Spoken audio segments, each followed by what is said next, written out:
Thank you, all of you, for coming.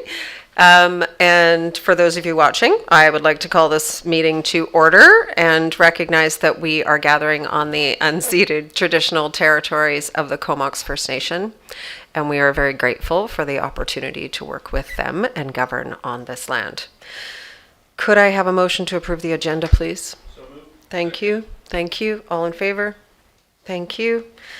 And I'm going to turn it right over to Annie, and she's going to present our financial plan. Draft. Budget. Plan.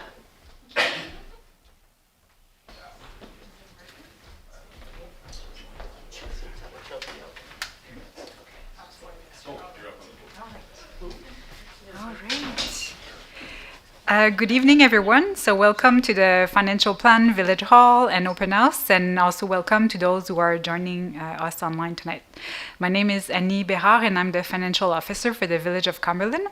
I started in this position earlier this year and was pleased about all the great work done by my predecessor, Michel, to put the village on the path of financial sustainability, and I look forward continuing in that same path. This presentation, along with the financial plan package, are available on the village website, and I believe there are some packages at the front there. And we'll give you an overview of the financial information used to develop the proposed 2024-2028 financial plan. The annual financial plan is the result of a combined effort and collaboration of all the departments, along with council input.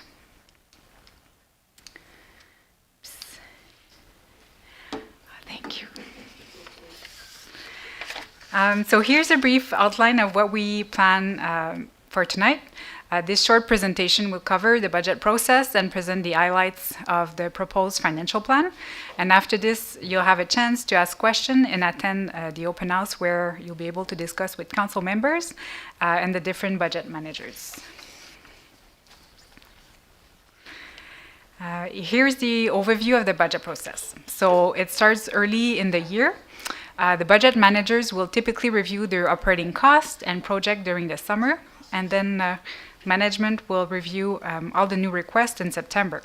Finance will consolidate all the information in the proposed financial plan and present to council in October. Public engagement is scheduled in November, and feedback is reported to council prior to consideration of the financial plan bylaw. This year, utility and frontage tax rates will be also considered by council later in November, actually next week in November. Next slide. So here are the strategic priorities. So council has reviewed and updated their strategic priorities earlier this year. You can find the details in the financial plan package on page 3 or on the village website. The strategic priorities focus on 3 general goals, which help inform staff work plans and the financial plan.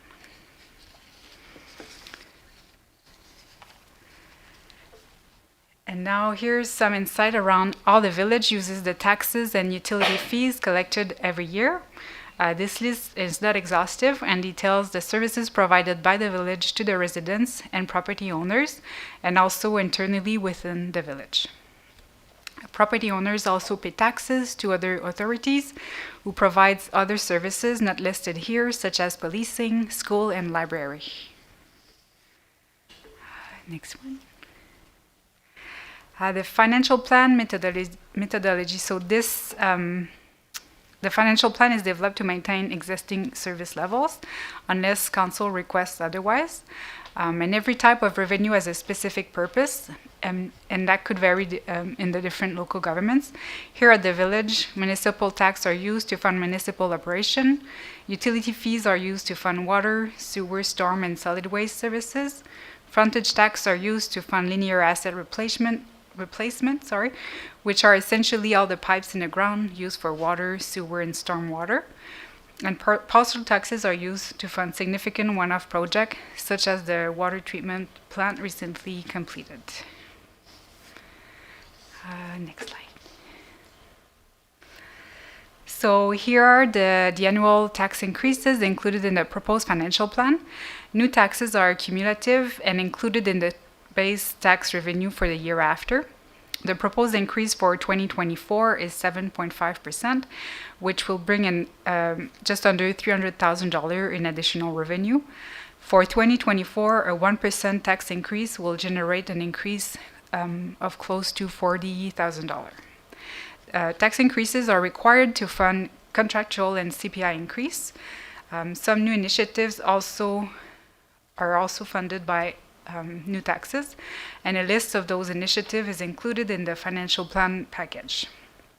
Before allocating tax revenue towards new initiatives, staff will consider other sources of funding, such as grant and reserve funding. Also, growth tax is not included in those figures. Since 2017, the tax revenue from residential growth is allocated to the Emergency and Public Safety Services Reserve to fund the policing increase in costs expected when Cumberland reaches a population of 5,000 residents. At that time, policing costs are expected to triple.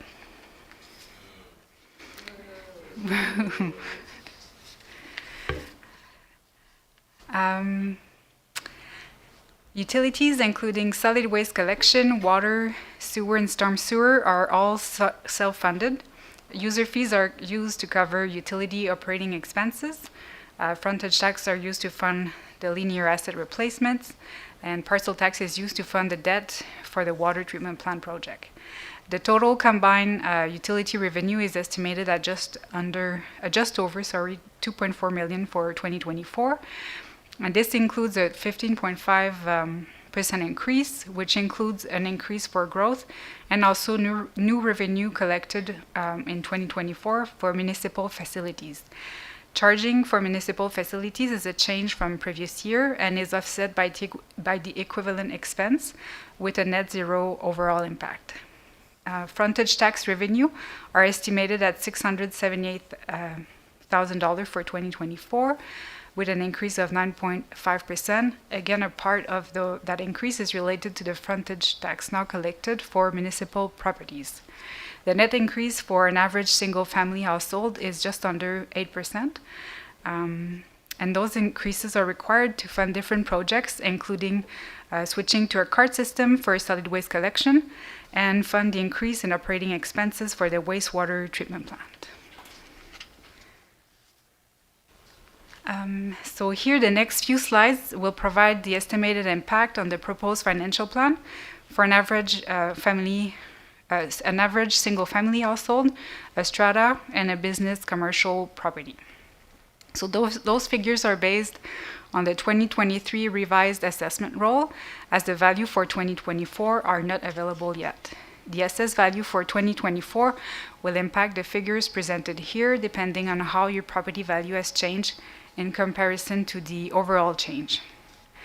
Also, those projections don't include the amount collected for the other authorities, such as school policing and the regional district. Here, for an average single-family household, we estimate the impact to be a $243 or 8% increase for the taxes and utilities charges collected for municipal services offered by the village. This is about $20 more per month for a total of about $286 per month paid for municipal services.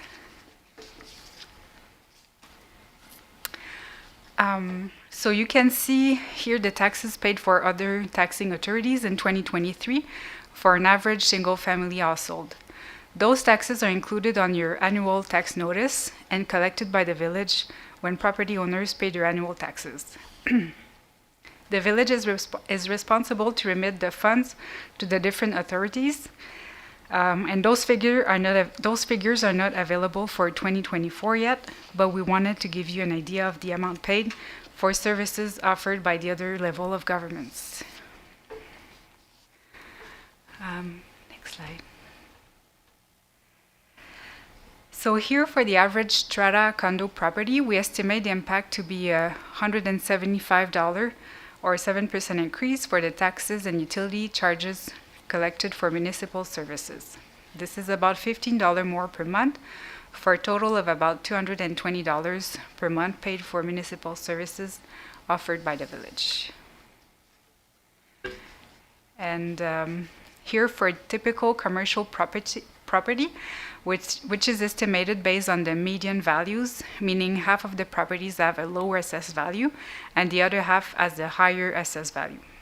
So we estimate the impact for a typical commercial property to be a $464 or 8% increase for the taxes and utility charges collected for municipal services. This is about $39 more per month for a total of about $500 per month paid for municipal services offered by the village. I will repeat again that property assessment do not change equally across all properties. Market pressures and property improvement will result in different assessment changes for the different properties. And here are the proposed staffing changes included in the plan.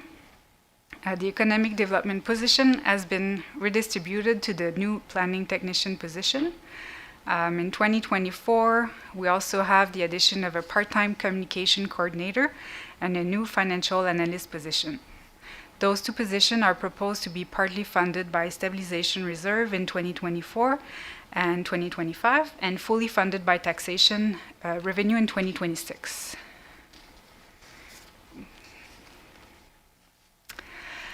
The next two slides shows the various contributions to be made to reserve in the next 5 years. There's a lot of number there, so I'll just go over the key points. So building LT reserves is important for municipalities to provide funding for a renewal project while maintaining stable and reasonable tax and rate increase. As previously mentioned, a lot of great work has been done by council and village staff in the past, including the creation of a surplus and reserve policy that informs how the reserves are funded. Here we see the contribution to reserve for transportation and utilities. There's a new contribution to fund the fleet replacement, currently funded by short-term equipment loan, and revenue collected from the sales of water to CVRD is planned to end in 2025, and the full amount is currently allocated to reserve. 2026 includes new contribution to fund the replacement of the water and wastewater treatment facilities. And here we see the various contribution to reserve for the other departments. You'll notice that the Community Works Fund, well known in the past as the gas tax, last contribution was made in 2023, and the Local Government Climate Action Plan ends in 2025. Well, in 2024, sorry. Both programs are expected to be renewed, but there hasn't been any confirmation at this point, so it is not included for now, for future years. The landfill host community amenity is received from the regional district and is scheduled to end in 2032. Part of this funding is currently allocated to the facility asset replacement reserve. And as discussed earlier, the cumulative taxation revenue from residential growth is allocated to the Emergency and Public Safety Reserve. Whenever the village reaches a population of 5,000, this annual amount will be used directly towards the policing cost.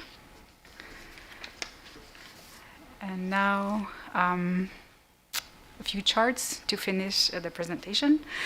So this chart here illustrates all the capital projects for the village are broken out between this type of municipal services.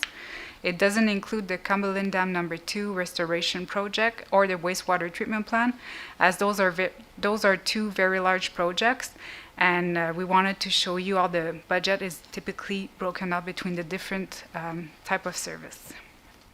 A complete list of the capital project is included in the plan on page 20 of the agenda.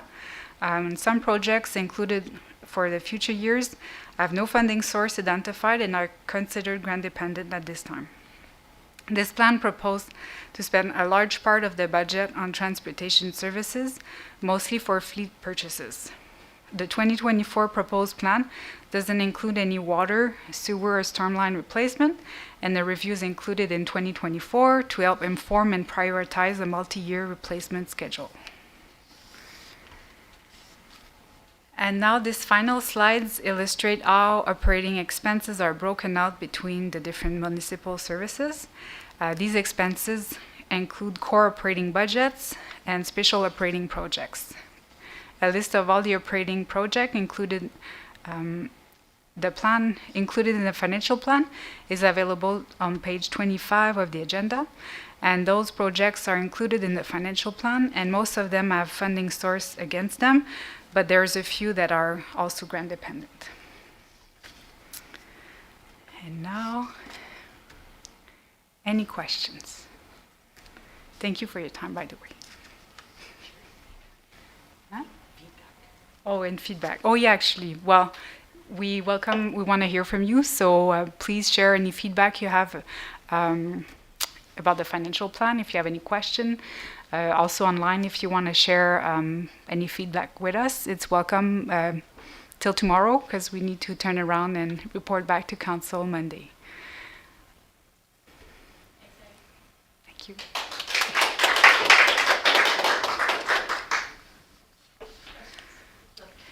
All right.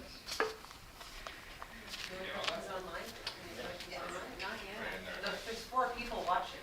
Is it? Yeah. 4? Oh. Probably stuff. Because I just went on to, because I wanted to see if the slides were on, and they are.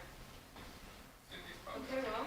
Oh. Jenny, what would the graph look like for the capital if those, the dam and Yeah, we're including I don't know if we can go back. I mean, it would be, all that. most of it would be for utilities, yes, because it's, we have, well, the total budget for the wastewater plan is like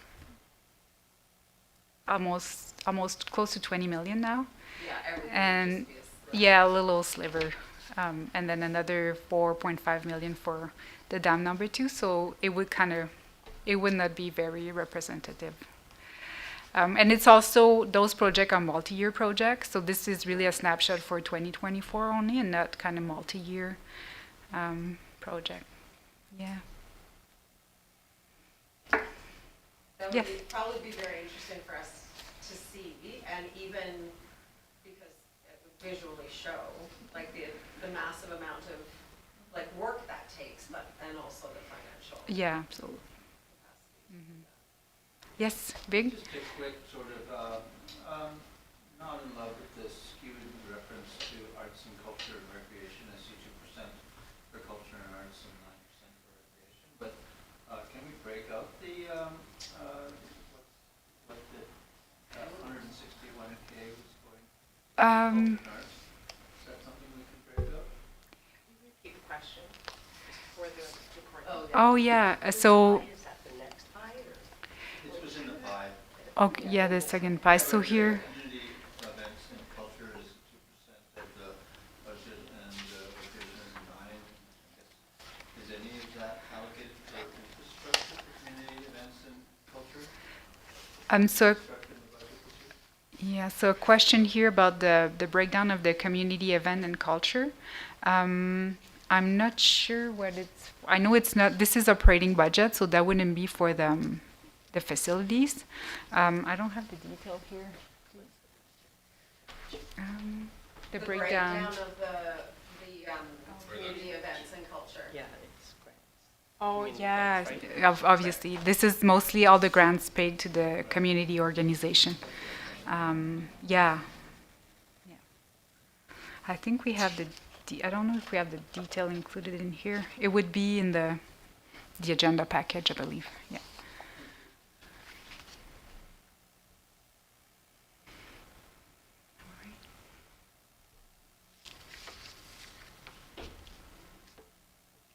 Anything on that? Okay.